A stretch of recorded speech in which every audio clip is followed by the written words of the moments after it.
दोस्तों नमस्कार। Motivational study with Kamlesh channel पर आपका स्वागत है। दोस्तों आज मैं आपको समकालीन फिलॉसफी के टॉपिक जो मैंने चैनल पर आपके लिए डाला है, तो कुछ मित्रों ने मुझसे स्पिनोजा के सर्वेश्वरवाद के विषय में चर्चा करने के लिए कहा था, कमेंट के माध्यम से सूचित किया था। इसी संदर्भ में यह टॉपिक मैं आज आप लोगों के लिए अपलोड कर रहा हूं। स्पिनोजा का दर्शन पाश्चात्य दर्शन के अंतर्गत आता है, वेस्टर्न फिलॉसफी के अंतर्गत आता है। और स्पिनोजा एक बुद्धिवादी दार्शनिक थे। दोस्तों मैं आपको बता दूं कि यह सिविल सेवा के फर्स्ट पेपर में ऑप्शनल सब्जेक्ट में फिलॉसफी के यह टॉपिक दिया गया है। और अगर आप ग्रेजुएशन या पीजी कर रहे हैं फिलॉसफी सब्जेक्ट से, या दर्शन शास्त्र में आप रुचि रखते हैं, तो यह टॉपिक आपके लिए बेहद महत्वपूर्ण हो सकता है। अगर आप ईश्वर जगत के विषय में जानने में भी रुचि रखते हैं तो यह टॉपिक आपके लिए बेहद महत्वपूर्ण होगा। दोस्तों अगर आपको वीडियो अच्छा लगे तो लाइक, शेयर और सब्सक्राइब जरूर करिएगा मेरे चैनल को। यहाँ पर स्पिनोजा के टॉपिक पर जो सर्वेश्वरवाद का मैं पैंथिज्म के विषय में बात करूँगा, इसमें मैं तुलनात्मक दृष्टिकोण से बात करूँगा, जिससे आपको स्पिनोजा के सर्वेश्वरवाद के विषय में जानकारी तो मिले ही, और एग्ज़ाम के दृष्टिकोण से तुलनात्मक आंसर देने पर नंबर ज़्यादा आते हैं, ऐसा माना जाता है और ऐसा देखा गया है। इसी संदर्भ में स्पिनोजा के सर्वेश्वरवाद को तुलनात्मक दृष्टि से समझने के लिए आप ज़रूर यह वीडियो अंत तक देखिएगा। और हमें आशा ही नहीं विश्वास है कि आपकी जिज्ञासा को ज़रूर ही शांति मिलेगी और इससे आपको सर्वेश्वरवाद के विषय में निश्चित रूप से बेहतर जानकारी मिलेगी जो अब तक आपने पढ़ा होगा। स्पिनोजा एक बुद्धिवादी दार्शनिक थे। स्पिनोजा के सर्वेश्वरवाद को जानने के पहले यह जानना जरूरी है कि सर्वेश्वरवाद यानी ईश्वरवाद के विषय में स्पिनोजा के पूर्व दो अवधारणाएं प्रचलित थी, परंपरागत दार्शनिक अवधारणा और धर्मों में प्रतिपादित अवधारणा। परंपरागत दार्शनिक अवधारणा के संदर्भ में मैं आपको देकार्त के मत के विषय में बताऊंगा। देकार्त ने द्रव्य को स्वतंत्र अस्तित्व के रूप में स्वीकार किया है, लेकिन वह फिर बाद में निरपेक्ष और सापेक्ष द्रव्य की बात करते हैं, और सापेक्ष द्रव्य के अंतर्गत चित और अचित की बात करते हैं। यहाँ वो जहाँ एक को लेकर चलते हैं, बाद में द्वैत पर आ जाते हैं। स्पिनोजा यहीं पर कहते हैं कि द्रव्य का स्वतंत्र अस्तित्व है, लेकिन चित और अचित उसके मात्र गुण हैं। यहाँ पर यह जानना जरूरी है कि हेगल ने अपने विचार में निरपेक्ष द्रव्य के लिए बात की। उनका कहना था कि कार्य कारण, सापेक्ष, निरपेक्ष, इन शब्दों से एक दूसरे के परस्पर निर्भरता का बोध होता है और अंततः एक सत्ता अवश्य ही होनी चाहिए जो किसी पर आश्रित न हो। इसी संदर्भ में विचारक ओल्फसन ने अपनी पुस्तक फिलॉसफी ऑफ स्पिनोजा में कहा है कि स्पिनोजा का सर्वेश्वरवाद वास्तव में एक बौद्धिकता का विषय है, ज्ञान का विषय है। दोस्तों अब मैं परंपरागत अवधारणा से धर्म के विषय में बात करूंगा कि जहां धर्म में ईश्वर को स्वतंत्र कहा गया है, वहीं स्पिनोजा का मत है कि अगर स्वतंत्रता ईश्वर को माना जाए तो वह स्वतंत्रता वैसी स्वतंत्रता नहीं हो सकती जैसा धर्म में कहा गया है।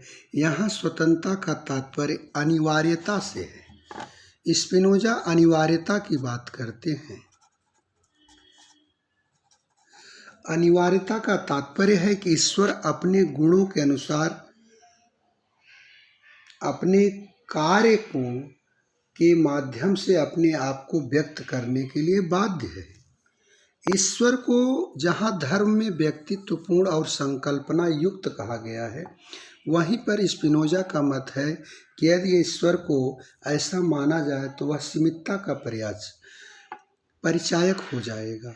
और तब स्पिनोजा कहते हैं कि ईश्वर सीमितता का परिचायक नहीं है, इसलिए वह निर्वैयक्तिक संकल्प तथा प्रयोजन से रहित है।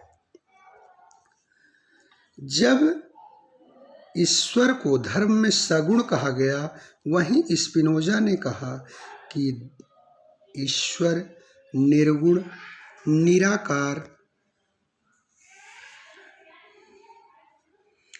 है। यहाँ पर निर्गुण कहने का तात्पर्य है वह गुणों से रहित नहीं है, बल्कि उसमें असीमित और अनंत गुणों का भंडार है।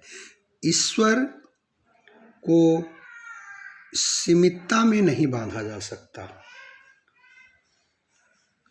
इसलिए उसे सगुण नहीं माना जा सकता। वह गुणों से रहित नहीं है, बल्कि अनंत गुणों का भंडार है।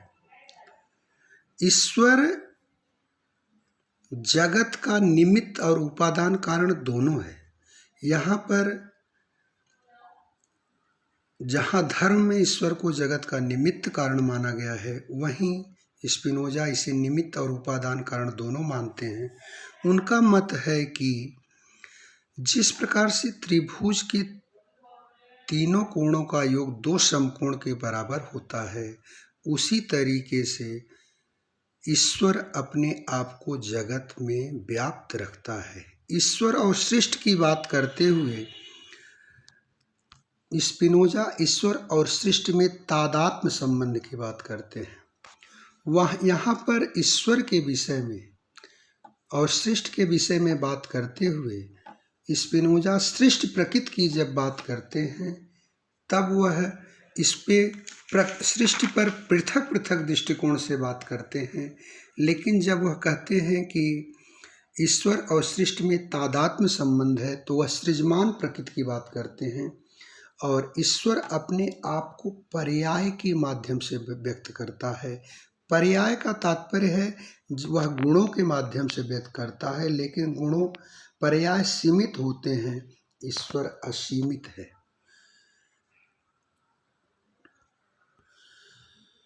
कारणता के विषय में बात करते हुए स्पिनोजा दूरस्थ और अंतर्यामी कारणता की बात करते हैं। वह तार्किक कारणता की बात करते हैं।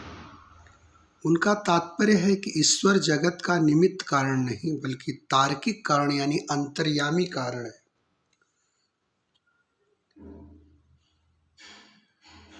सृष्टि और ईश्वर में तादात्म्य संबंध है। यहाँ पर एक बात मैं आपको और बताना चाहूँगा कि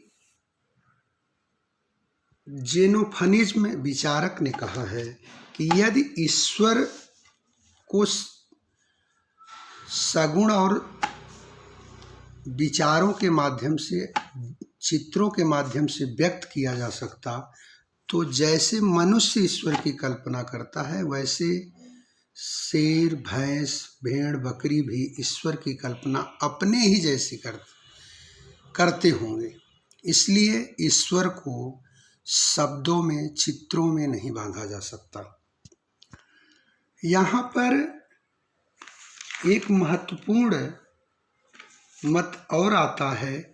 स्पिनोजा की आलोचना करते हुए धर्मवादी दार्शनिक उसे नास्तिक कहते हैं, लेकिन हीगल ने कहा कि जिसने सब कुछ को ईश्वर के विषय में बात किया है, एक निरपेक्ष सत्ता की बात की जाती है, लेकिन हीगल ने कहा कि वह ईश्वर को सर्वभक्षी बना देता है। स्पिनोजा इसी संदर्भ में हीगल का एक मत महत्वपूर्ण है कि स्पिनोजा का सर्वेश्वरवाद एक ऐसा सिद्धांत है जैसे शेर की कोई गुफा हो और गुफा के अंदर शेर हो, तो गुफा के अंदर जाने वाले पशुओं के पदचिन्ह तो दिखाई पड़ते हैं लेकिन लौटते हुए नहीं, जिसका तात्पर्य है कि स्पिनोजा के सर्वेश्वरवाद में सब कुछ समाहित हो जाता है। यहाँ पर इस आलोचना के संदर्भ में एक फिलासफर है हेनरी पोलक, उन्होंने कहा कि स्पिनोजा जब सृष्टि को ईश्वर की ही एक कृति मानता है तो वह वास्तव में ईश्वर को नहीं नीचे गिराता बल्कि सृष्टि को ऊपर उठाने का प्रयास करता है। यहाँ पर सर्वेश्वरवाद की दो अवधारणाएं मानी जाती हैं, संवेगात्मक सर्वेश्वरवाद और अंतर्मुखी सर्वेश्वरवाद। संवेगात्मक सर्वेश्वरवाद के अंतर्गत हम जहाँ ईश्वर और जगत की बात करते हैं, ईश्वर और जगत के संबंधों की बात करते हैं, वहीं अंतर्मुखी सर्वेश्वरवाद के अंतर्गत हम ईश्वर को जगत के कण कण में व्याप्त मानते हैं, जिससे यह बात सिद्ध होती है कि स्पिनोजा का सर्वेश्वरवाद नास्तिकता का नहीं बल्कि बौद्धिकता का विषय है। ईश्वर के प्रति एक बौद्धिक प्रेम की संज्ञा है।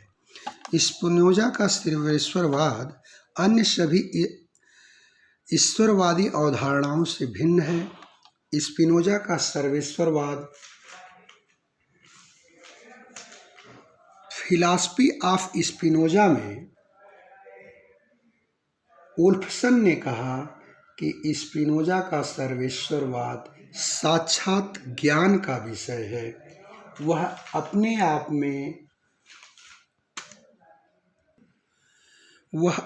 आप में निरपेक्ष, स्वयंभू और स्वयं सिद्ध है। दोस्तों, स्पिनोजा के सर्वेश्वरवाद के विषय में मेरे द्वारा व्यक्त किए गए इस टॉपिक में जो दिए गए सिद्धांत हैं, वह अगर आपको अच्छे लगे हों तो मेरे चैनल को लाइक, शेयर और सब्सक्राइब जरूर करिएगा। दोस्तों, मैं जल्द ही आपको कंपटीशन से जुड़े हुए, स्पेशली फिलॉसफी से जुड़े हुए कुछ और टॉपिक के विषय में वीडियो अपलोड करूंगा। दोस्तों, वीडियो देखने के लिए बहुत बहुत धन्यवाद।